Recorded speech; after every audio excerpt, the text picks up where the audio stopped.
দয়া খিলাই ৰ'দ বৰষুণ গাতি কৰি ঘাম পেলাই চব কৰি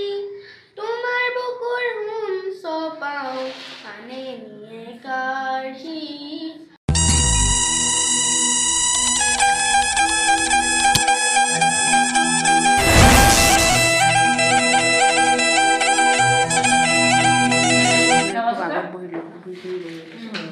মাননীয় অধ্যক্ষসকল আজি গতিকে সমাৰোহ সমিতি কঠালগুৰি শাখাৰ এখন অতি জৰুৰী বৈঠক সাধাৰণ সভা আমি আহ্বান কৰিবলৈ সভাপতিত্ব কৰাৰ দায়িত্ব আহিছে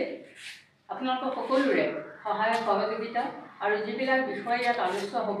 সেই বিষয়বিলাকৰ ওপৰত আপোনালোকে সম্পূৰ্ণভাৱে নিজস্ব মতামত দাঙি ধৰি ইয়াত সিদ্ধান্ত দাখিল কৰি আমাৰ এই সভাখন যাতে সফল হয় তাৰ কাৰণে মই কামনা কৰিছোঁ আৰু সদস্যলৈকে পুনৰবাৰ নমস্কাৰ জনাই মই সভা নেত্ৰী আসন গ্ৰহণ কৰিছোঁ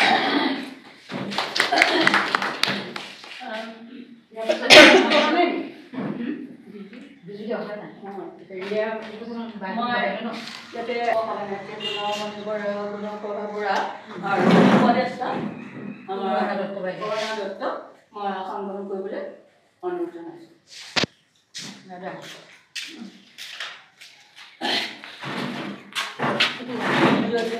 ভালেকেইজন ব্যক্তি ইতিমধ্যে আঁতৰিছিলে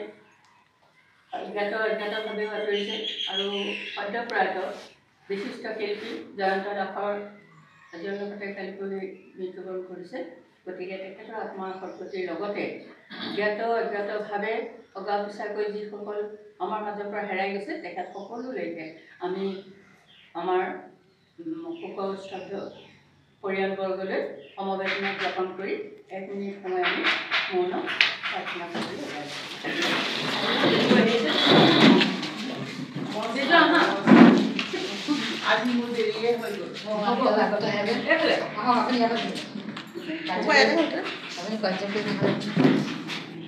এতিয়া 1 মিনিট সময় মৌন প্ৰাৰ্থনা কৰিব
আৰু এতিয়া আৰম্ভণি গীত অলপতে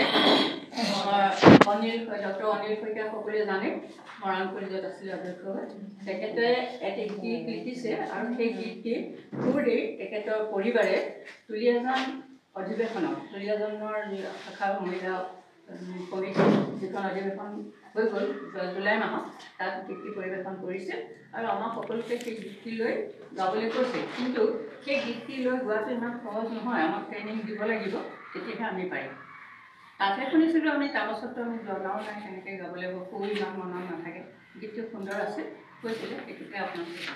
কিন্তু এতিয়া আমি সদ্যহতে সেইটো নাই যেতিয়া আমি আগৰ পৰা গাই থকা চিৰচেনেহী সেইটোকে যাম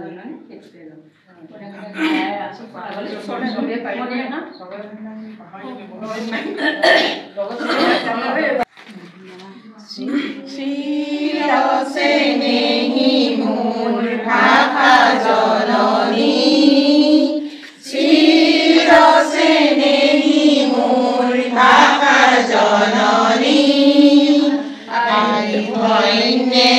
পুণ্যে কৃপাৱনী পুণ্যে কৃষ্ণমণি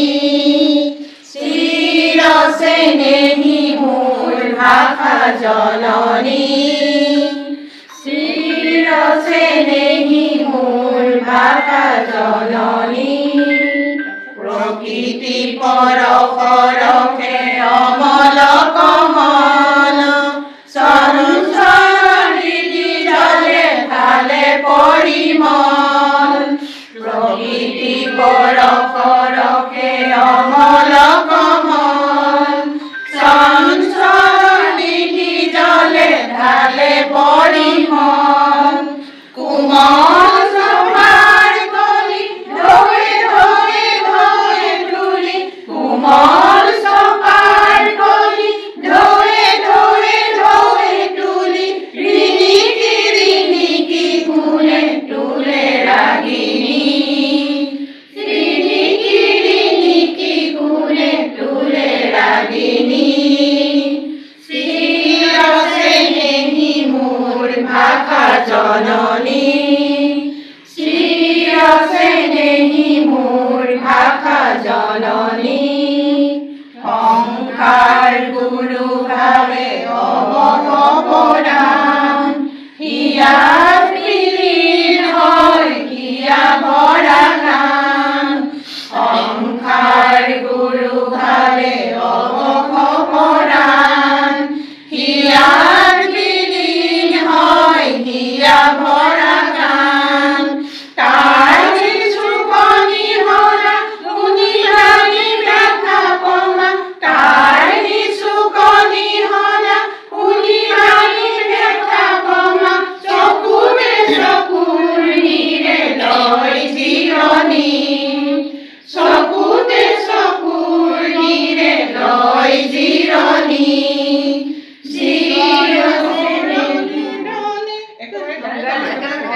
মনে মৰণে ৰণে লহৰি সুধাৰ ৰসনাহি গানে বহি দিছে শতধাৰ জীৱনে মৰণে ৰণে লহৰি সুধাৰ ৰসনাহি গানে বহি দিছে শতধাৰ হে মোৰ মধুৰ ননা মাৰিছো মধুৰী কণা হে মোৰ মধুৰ ননা মাৰিছো মধুৰী কণা দিয়া দিয়া দিয়া আই মধুৰাগিনী দিয়া দিয়া দিয়া আই মধুৰাগিনী চিৰস্নেহী মোৰ ভাষা জননী চিৰস্নেহী মোৰ ভাষা জননী চিৰস্নেহী মোৰ ভাষা জননী ভাল হৈছে চিঙা মেলাকে হ'লেও ধুনীয়াকে আসনত উপবিষ্ট আমাৰ কঠালগুৰি শাখা লিখিত সভাৰ সমিতিৰ উপসভানেত্ৰী বাইদেউ শ্ৰী গুণমণি বৰা বাইদেউ কাৰ্যকৰী সভানেত্ৰী শ্ৰীমতী বিজুমণি দত্ত বাইদেউ উপদেষ্টা শ্ৰীযুতা অৰুণা দত্ত বাইদেউকে প্ৰমুখ কৰি সন্মুখত বহি থকা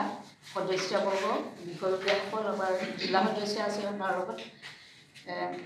ছায়ামণি সোণোৱাল আৰু সকলোকে মই প্ৰণাম জনাইছোঁ সন্মুখত বহি থকা সকলোকে প্ৰণাম জনাইছোঁ তথা ধন্যবাদ জনাই মই আজিৰ সভাৰ উদ্দেশ্য ব্যাখ্যা ক'বলৈ লৈছোঁ আপোনালোকে সকলোৱে ইতিমধ্যে গম পাইছে যে আমাৰ ইয়াত এই কঠালগুৰি অঞ্চলত 2021 চনৰ 10 ডিচেম্বৰ তাৰিখে কঠালগুৰি শাখা লিখিকা সমাৰোহ সমিতি গঠন কৰা হৈছিলে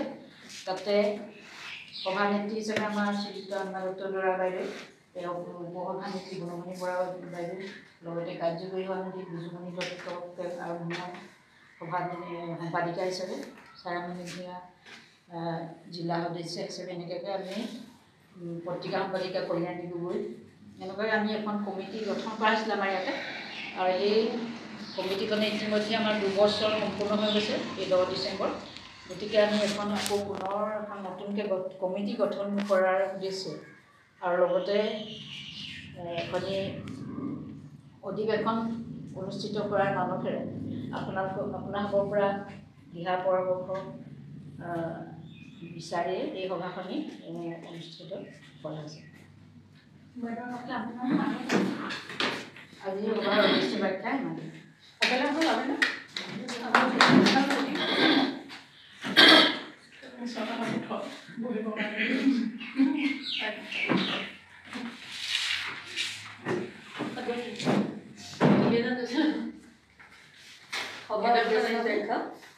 সমাধিকাৰী ইতিমধ্যে আমাক জনাইছে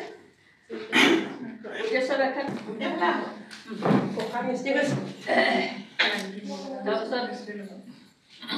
সেইখন অধিৱেশনখন পাতি কিদৰে আমি পাতিব পাৰিম কেতিয়া পাতিব পাৰিম সেই বিষয়লৈ আজি মূল আলোচনা হ'ব।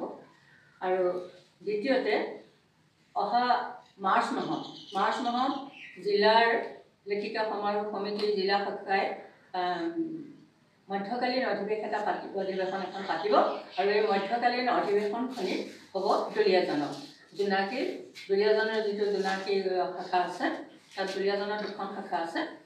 এখন হ'ল জোনাকী সদৌ লেখিকা সমাৰোহ সমিতিৰ জোনাকী শাখা আৰু এখন দুলীয়াজন লেখিকা সমাৰোহ সমিতি। আৰু দুলীয়াজন লেখিকা সমাৰোহ সমিতি সেইখন আমাৰ চিনাকি, সেইখন হ'ল যোৱা বছৰ মৃণালী বৰদলৈ আছিল সভানেত্ৰী আৰু বিবি বৰা আছিল সম্পাদিকা। তেওঁলোকে যোৱা জুলাই মাহত সম্পূৰ্ণ কৰি নতুন কমিটি গঠন কৰি তেওঁলোকৰ কাৰ্যকাল মুকলিত তেওঁলোকে আনক দায়িত্ব দিলে আৰু সেই দায়িত্বত অঞ্জলি সেনাপতি তেওঁলোকৰ সভানেত্ৰী হ'ল আৰু বন্তি বৰা সম্পাদিকা হ'ল। তেওঁলোকে এতিয়া দুলীয়াজনৰ এই দুখন শাখাই লগ লাগি মূলতঃ এখনে পাতিছে জোনাকী শাখাই। জোনাকী শাখাত কোন আছে? অঞ্জলি সেনাপতি জোনাকী নহয় বৰ্ণালী গোস্বামী পাইছানে পৰমণি এই অঞ্জলি সেনাপতি তেওঁলোকে এখন কাৰ্যসূচী দিছে সভা 24 তাৰিখে 24-25 যেতিয়া হ'ব 24 তাৰিখে তেওঁলোকে এখন হেৰি পাতিছে। সেইটো কিদৰে পাতিম কেতিয়া পাতিম আৰু কেনেকৈ আমাৰ হ'ব কাৰণ সকলোৰে মূলতঃ হ'ল মণিৰামী, গতিকে সেইটোহে আমাৰ বৰ ডাঙৰ চিন্তা। বাকী আমি সকলো কায়িকভাৱে সকলোৱে পাৰিব কৰিব সকলোৱে কৰিব কিন্তু আচল লেঠাটো সেইখিনিতে হয়। গতিকে আমাৰ সেইখিনি ক্ষেত্ৰত আমি কিদৰে আগবাঢ়িম সেই সকলোখিনি আপোনালোকে আজি আলোচনা কৰক। আমাক মতামত দিয়ক, সিদ্ধান্ত এটাত উপনীত হ'ব পৰাকৈ আপোনালোকে আমাক ঠিক কৰি দিয়ক। তেতিয়াহ'লে আমি অনুষ্ঠানটো বেছি দেৰি আমি নকৰোঁ, জানুৱাৰীতে পাতিব লাগিব কাৰণ ইফালে ডিচেম্বৰতে পাতিব লাগিছিলে, আমি নোৱাৰিলোঁ জানুৱাৰীত। আৰু জানুৱাৰীত পাতিবলৈও বিশেষ চাই ল'ব লাগিব, জানুৱাৰীতে ভালেমান এটা কামো আছে আকৌ বেলেগ কাম। সেইকাৰণে আপোনালোকে আলোচনা কৰকচোন কথাটো কি হয় এইটো বিষয়লৈ। চাবুৱালৈ যোৱা নোযোৱাটো পাছত হ'ব।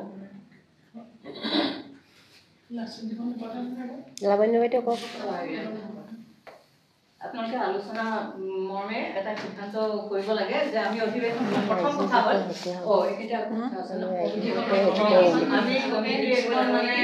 আমি এটা খচৰা প্ৰস্তুত কৰিছিলোঁ যোৱা যিখন মিটিং আমি দিছিলোঁ সেইখনত বেছি আমাৰ উপস্থিত নথকাৰ কাৰণে আমি সম্পূৰ্ণৰূপে এখন গঠন কৰিব নোৱাৰিলোঁ। খালি আমি এনেই আমাৰ কেইজনৰ মাজতে আলোচনা কৰি এখন খচৰা কৰোঁ, সকলো গোটেইখন নহয় এটা খচৰা প্ৰস্তুত কৰিছিলোঁ আৰু সেই খচৰাখনতে আমি বৰষুণি লিখিছিলোঁ নহয় সেইকেইটাকে কোৱাচোন। আজি ইয়াতে আকৌ সাল সলনি হ'ব আজি উপস্থিত ভাল, গতিকে আমি ভাল এটা হেৰি কৰিব পাৰোঁ প্ৰস্তাৱতে আহক বাৰু এতিয়া কিছু আপোনালোকৰ পৰামৰ্শ মতে সালসলনি কৰিব পৰা হ'ব তেনে। এতিয়া এইখন বৈধ নহয় গতিকে আমি এনেই বনাই থৈছিলোঁ। আপোনালোকে প্ৰস্তাৱ আকাৰে আকৌ কাক দিয়ে সম্পূৰ্ণ এখন বনাই দিলে আমি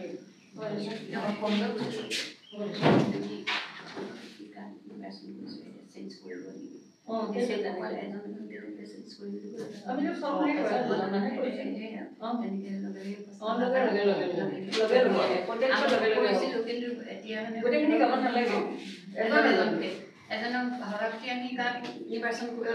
আমি তাত এনে ভাবি পেলাই লিখি থৈছিলোঁ। তেতিয়া ইয়াত উল্লেখ কৰি দিয়া তাৰপিছত এতিয়া আমাৰ ইয়াত উপস্থিতি এইটো আমি ভালেই দেখিছোঁ গতিকে এইটো চেঞ্জ কৰিব নেকি সেইটো মানে প্ৰথমতে উপদেষ্টা উপদেষ্টাটো নালাগে সভানেত্ৰী পদে আমি নিৰ্বাচন কৰিব নহয় এতিয়া নহয় আমি সিদিনা খচৰা প্ৰস্তুত তেওঁলোকে যদি ভাবে যে হ'ব তেতিয়া সেইটো মানে আমি সভানেত্ৰী হিচাপে আমি পৰৱৰ্তী আমাৰ হেৰিখনৰ কাৰণে কমিটিখনৰ কাৰণে সভানেত্ৰী হিচাপে আমি বৰ্তমানৰ যিগৰাকী কাৰ্যকৰী সভানেত্ৰী তেখেতৰ নামটো আমি নিৰ্বাচন কৰিছিলোঁ বিজুমণি দত্ত বাইদেউ ৰাইজৰ মাজত আকৌ আহক বেলেগ যদি আপোনালোকে আকৌ প্ৰস্তাৱকে এইখনটো হেৰি নহয় আমি খচৰাহে প্ৰস্তুত কৰোঁ ইয়াত হয়তো বেলেগ কাৰোবাকো দিব পাৰে মানে বৰ্তমান তেওঁৰ কামটো শেষ নোহোৱালৈকে তাতে এবাৰ এনেই বহি বহি আমাৰ মিলটো এবাৰ এখন মানে নহয় স্কুলৰ পৰা যোৱা নাই সি চিফ কৰিলেতো ডিব্ৰুগড় এতিয়া জ্যোতিকা নিচিনা হৈ থাকিলা জ্যোতিকা অহা গাড়ীখনত আহে জ্যোতিকা অহা গাড়ী বাকী চব মই এতিয়া যদি বল খেলা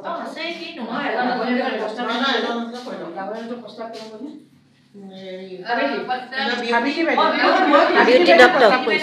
মই কৈছিলোঁ প্ৰস্তাৱ মই কৈছিলোঁ প্ৰস্তাৱ কৈছিলোঁ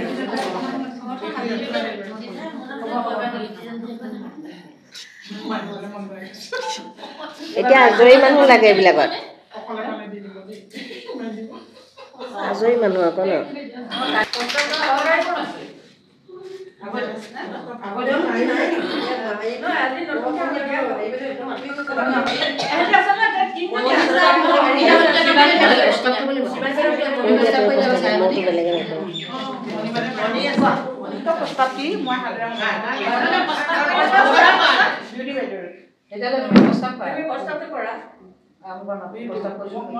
বিউটি দত্ত বাইদেউৰ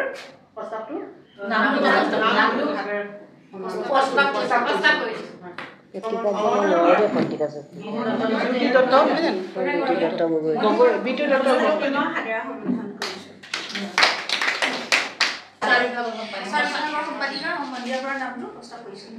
প্ৰস্তাৱটো মই সাদৰে সমৰ্থন জনাইছোঁ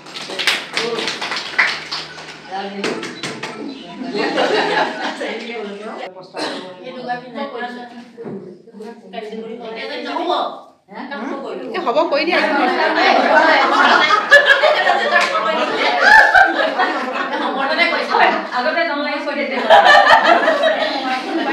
অনুধানৰ দি দিব দেই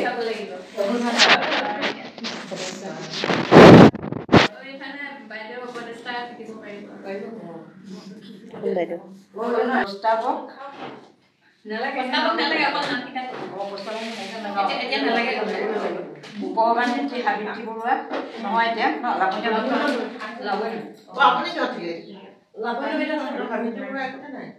মই মেম্বাৰশ্বিপ সদায়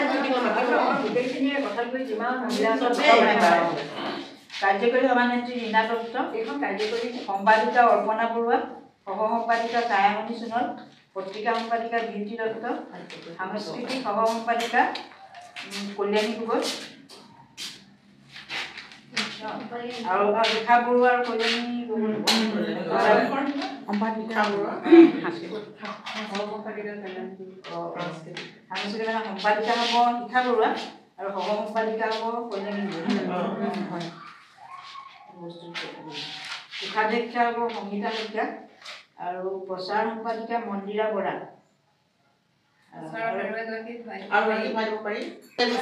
সকলোৱে আগবাঢ়ি আহিব লেখিকা সমাৰোহ বুলি অকল লেখিকাসকলে যে আহিব লাগিব লিখকসকলে আহিব লাগিব সেয়া নহয় লিখিব পাৰিলেহে যাম নোৱাৰিলে নাযাওঁ এইটো কথাও নহয় সকলোৱে আহি সহযোগ কৰিব লিখিব লিখি হ'লে তেনেকৈ চেষ্টা কৰিব অকণমান হ'লেও লিখি আপোনালোকে হয়তো ইয়াত দিব পাৰিব গাব পাৰিব আমি ধৰক আলোচনী এখনো বনাব পাৰোঁ কোৱাই নহয়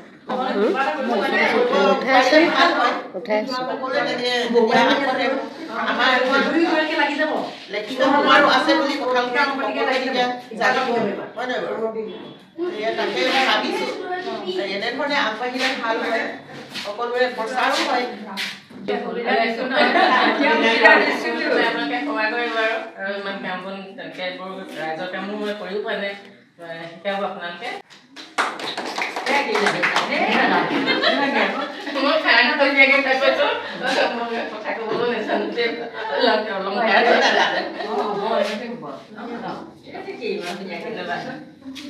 এটা পাঠ কৰিব নগোৱা কি আকৌ মনিকা কৈছে যে কিবা এটা কৰিলে নহয় কিবা এটা হ'লেও কৰিব লাগিব অকল গীত বা আবেলি কিবা কবিতা গাব সেইটো নহয় অন্যও আৰু এই যে মাহেকীয়া অনুষ্ঠানটো এইটো আমি পাতিব লাগিছিল আমিতো নোৱাৰিলোঁ পাতিবলৈ কেইবাবাৰ মানুহ নাহে আমাৰ মইনা আপোনাৰ আজি গান গাব তাৰপিছত আমাৰ বাকীবিলাকে কৰিব তাৰপিছত আমি আমাৰ অধিৱেশনৰ কথা আকৌ পাতিম নমস্কাৰ মোৰ নাম হুনান গগৈ মই এটি গীত গাম ধৰিত্ৰীয়াই চৰণতে দিবা ঠাই খেতিয়কৰ নিস্তাৰ নাই মাটি বিনে অসহায় দয়া কৰা দয়াশীলাই ৰ'দ বৰষুণ গাতি কৰি ঘাম পেলাই চব কৰি তোমাৰ বুকুৰ সোণ চপাও আনে নিয়ে কাঢ়ি ধৰিত্ৰী আই মোৰ আমাক তুমি নেৰিবা তোমাৰ চেনে দিনে আই আমি নিৰূপাই দয়া কৰা দয়াশীলাই দয়া কৰা দয়াশীলাই মাটিকে হাবতি ধৰি মাটিকে হাৰথি কৰি মাটিৰ বুকুত শুনিত ঢালো জিৰণি পাহৰি ধৰিত্ৰী আই মোৰ আমাক তুমি নেৰিবা তোমাৰ চেনে বিনে আই আমি নিৰূপাই দয়া কৰা দয়াশীলাই দয়া কৰা দয়াশীলাই মই হলো মাউৰা লৰা মোৰ আই নাই কাব কৰো ধৰিত্ৰী মোৰ শুনি ভবাই মই হলো মাউৰা লৰা মোৰ আই নাই কাব কৰো ধৰিত্ৰী মোৰ তুমি ভবাই আৰু খেতিয়কৰ সমত আছে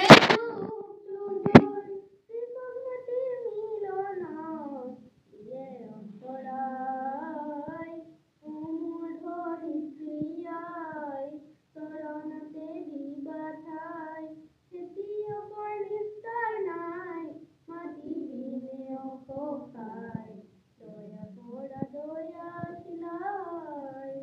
দয়া কৰা দয়াশীলাই দয়া কৰা দয়াশীলাই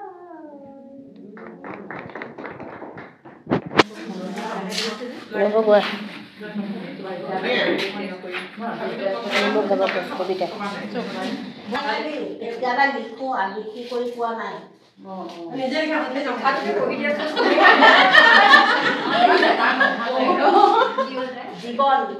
জীৱনটো আগুৱাই গৈ আছে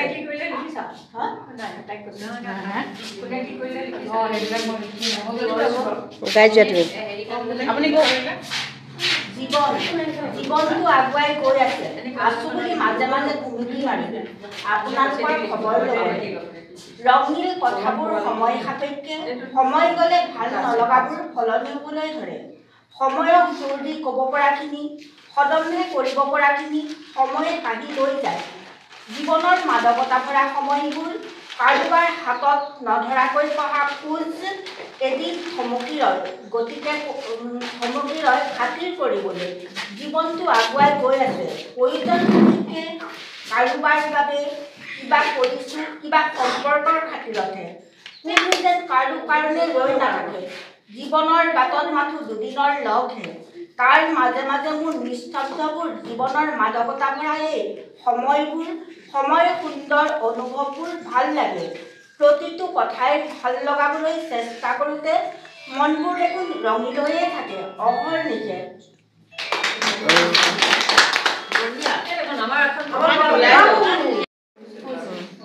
কলম বিচাৰিছা এইটো লোৱা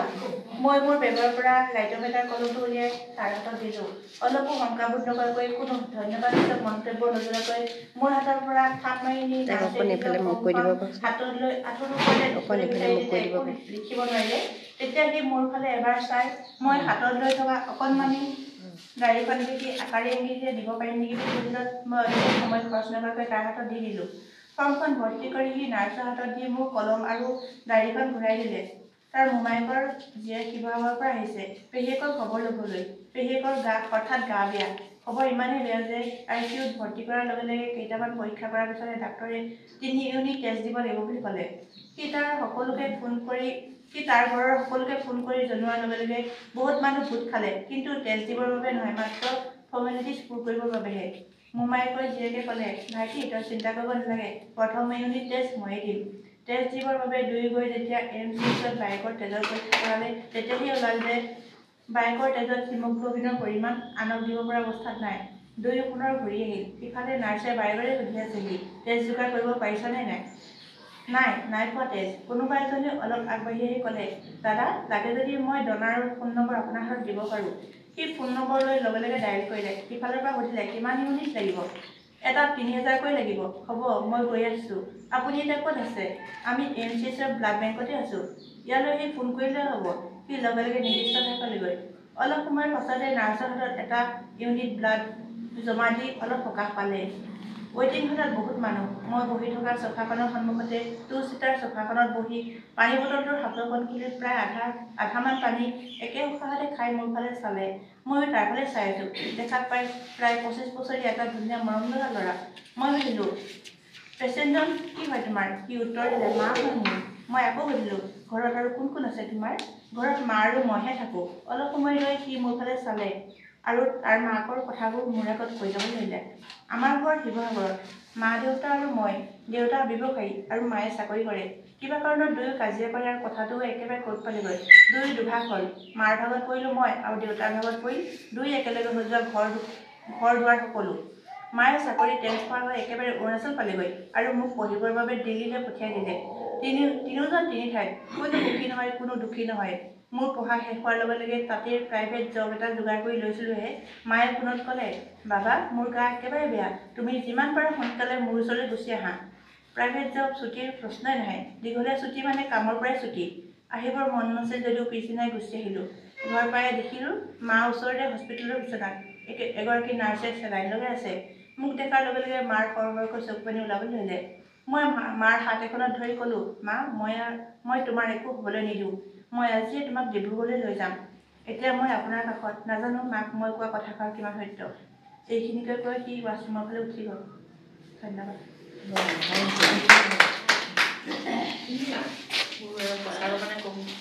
আমাৰ হেৰিখনৰ কাৰণে দুটা ওলালে আৰু সদস্যবৃন্দ আৰু উপস্থিত লেখিকাবৃন্দৰ সৈতে আজি মই বহুত দিনৰ আগৰ পৰাই ভাবি আছিলোঁ আমাৰ কঁঠালগুৰিত এখন লেখিকা সমাৰোহৰ অতি প্ৰয়োজন বহুত লেখিকাকে দেখোঁ ইয়াত তথাপিও মানে কোৱা নহয় প্ৰচাৰ নহয় সেইকাৰণে মই এই কমিটিখন গঠন হৈ লেখিকা সমাৰোহখন গঠন হোৱাৰ কাৰণে মই বৰ আনন্দিত হৈছোঁ মই এনেকুৱা এটা পৰিৱেশ সদায় বিচাৰি ফুৰোঁ কিন্তু নাপাওঁ কাৰণে মনে মনে কেতিয়াবা দুখ লাগে এতিয়া মই এইটো কাৰণে বেছি আনন্দিত হৈছোঁ যে মই পাঠ কৰিবলৈ লৈছোঁ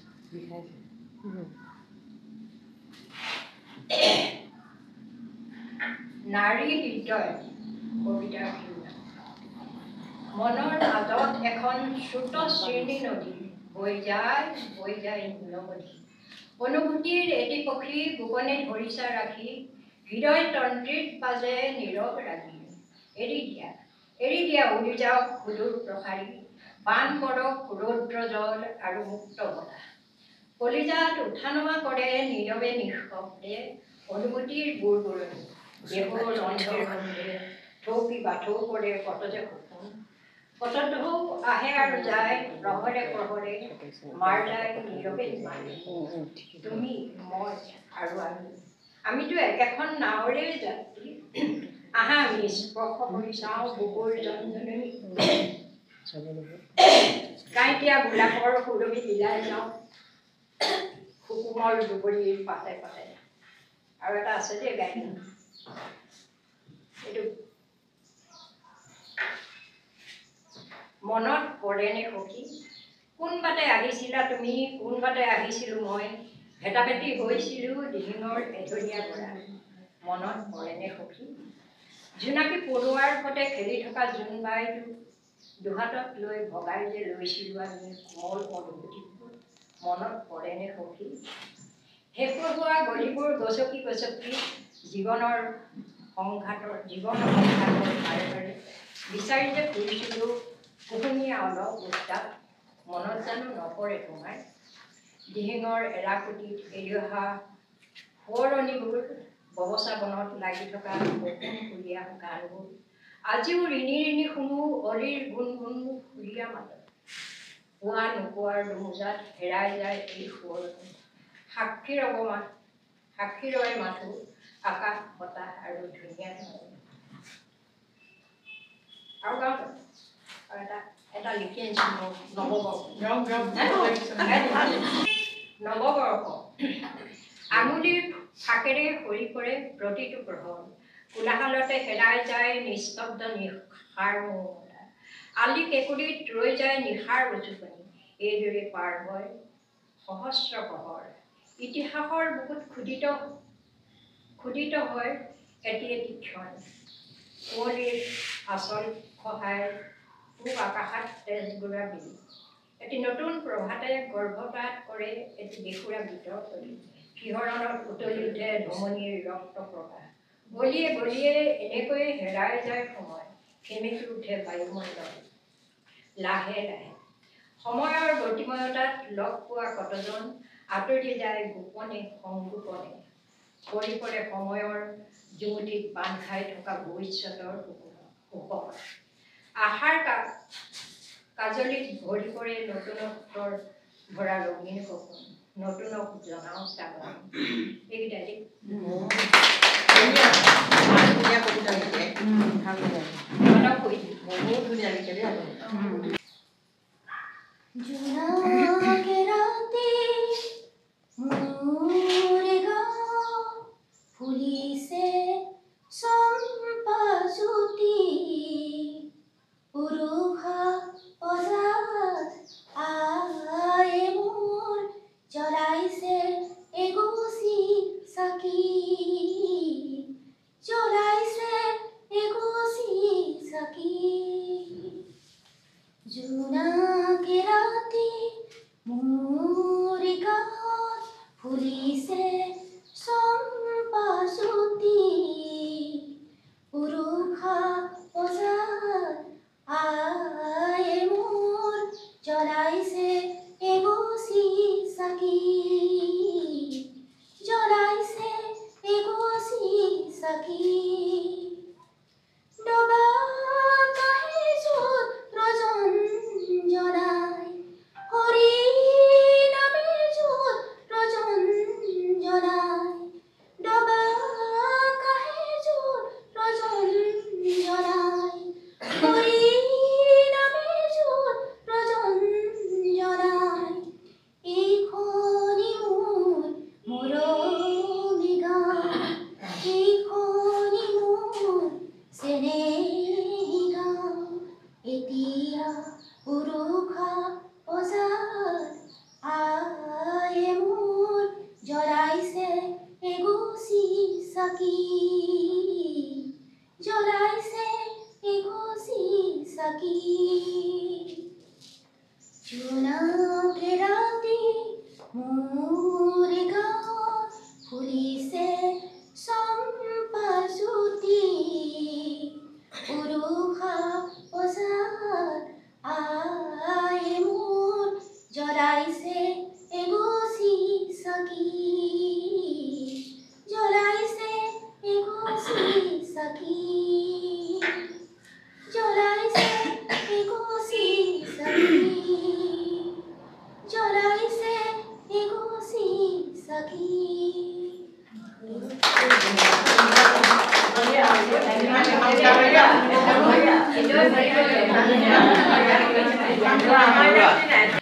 ৰাম নাম পৰেনে মন হৰি নাম নুশুনো কাণ মানৱী জীৱন লৈ পশুতকৈ অধম হৈ ঘূৰি ফুৰে সংসাৰ ৰাম নাম পৰেনে মন হৰি নাম নুশুনো কাণ মানৱী জীৱন লৈ পশুতকৈ অধম হৈ ঘূৰি ফুৰে সংসাৰত ঐ ৰাম ৰাম ঘূৰি ফুৰে সংসাৰত এতিয়া মই ঝুমুৰ এটা গাইছোঁ প্ৰথমে প্ৰণাম কৰি সৰস্বতীক মাগ বলি প্ৰথমে প্ৰণাম কৰি আমৰা সবাই মিলে খেলিব ঝুমুৰি